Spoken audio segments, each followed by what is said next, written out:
on passe pas d'une mauvaise année à une bonne année, on passe d'une année chaotique à une année plus stable. Si on parle de renaissance, premièrement, je redis, ne peut avoir lieu que si nous acceptons ce que nous avons déjà perdu. J'affirme que survivre n'est pas vivre.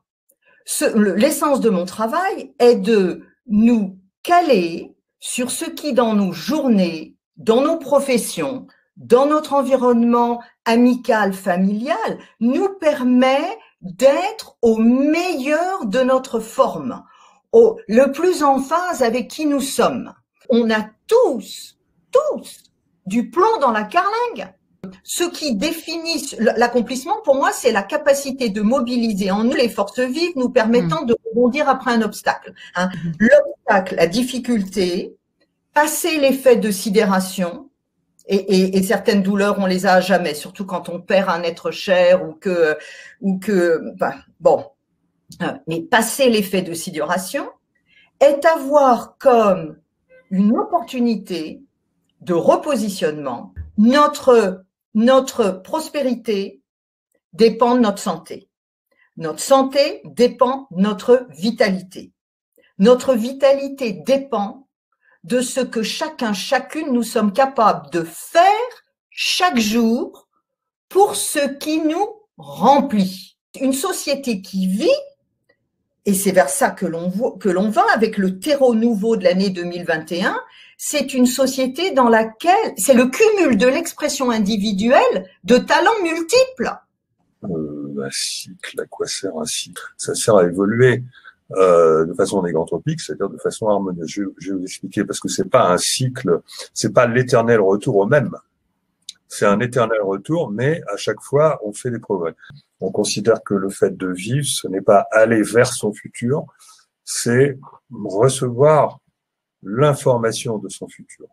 Donc, vous imaginez bien, on reçoit l'information de son futur et cette information, hop, elle s'écoule vers le passé et elle finit par quitter notre univers à travers le Big Bang et à travers les trous noirs. Ça, c'est le commencement de la compréhension du cycle. Les synchronicités et les intuitions sont deux manières différentes de suivre Kéros, c'est-à-dire d'aller vers le meilleur de soi, pour tendre vers Aion, qui est notre meilleur futur. J'ai interprété l'arrivée du virus comme un coup d'arrêt à la consommation mondiale, à l'économie mondiale, au monde d'avant, qui allait permettre l'arrivée d'un nouveau futur. Donc, on ne peut plus continuer à penser que l'homme est une machine biologique. Et donc, on ne peut plus aller vers le transhumanisme. C'est-à-dire, notre conscience collective va, cette année, je pense, à travers la désobéissance civile, obligatoire pour vivre, déclencher son système immunitaire. Parce que, en fait, moi, en plus, je suis un spécialiste de l'intelligence artificielle et j'ai identifié que le marché de la vaccination, vous savez, c'est 10 milliards. Bon, ok, à l'horizon 2025. Mais il y a un marché 10 à 20 fois plus important, c'est le marché des objets connectés. C'est 1500 milliards au moins. Et je disais, c'est le plus grand événement de l'humanité. C'est la fin de l'histoire. C'est connu depuis, parce que ça s'appelle la marque de la bête. Nul ne pourra acheter ou vendre sans être marqué par un nombre qui s'appelle le 666. Je comprends pas cette politique. Enfin, si, je la comprends au vu d'une influence du futur, mais qui peut aussi causalement s'interpréter par la volonté d'une réinitialisation du système financier qui au passage d'arriver à contrôler tous les citoyens de la planète. Quand j'ai eu un certain nombre d'épreuves qui ont touché ma vie pendant 4 ans, voilà, une descente aux enfers, vraiment, tous les domaines de ma vie qui ont été touchés, mais absolument tous. Je me suis souvenu que j'avais interviewé pour les enquêtes extraordinaires sur M6 des chamans, des guérisseurs, des médiums, des énergéticiens qui avaient partagé avec moi, voilà, leurs techniques. Et n'ayant aucune idée de ce que je pouvais faire de plus, je me suis dit, bon, j'ai plus rien à perdre, je vais essayer. Et puis ça a changé tout. en utilisant ces techniques. Alors, ce sont des techniques qui sont pas venues à moi comme ça, c'est-à-dire qu'il y en a certaines que j'avais récupérées, que j'avais transformées sous forme de protocole.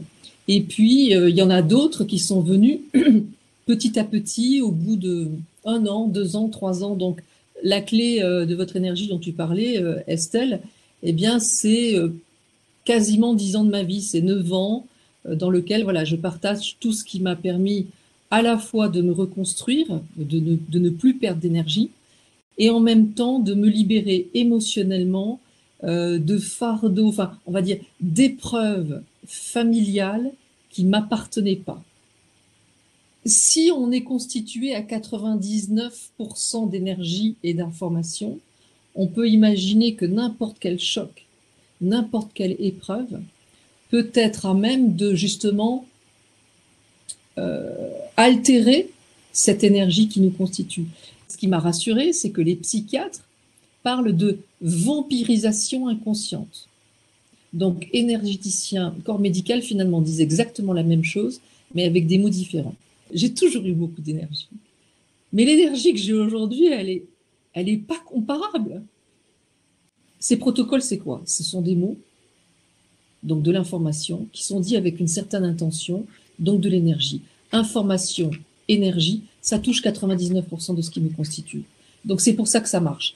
Et si on veut avoir la place, si on veut briller, si on veut retrouver notre énergie et que les épreuves et que l'univers cesse de nous malmener, ça commence par nous. Donc on se donne du temps, on se choisit du temps et là on dit à tout le monde, les gars, on me laisse tranquille.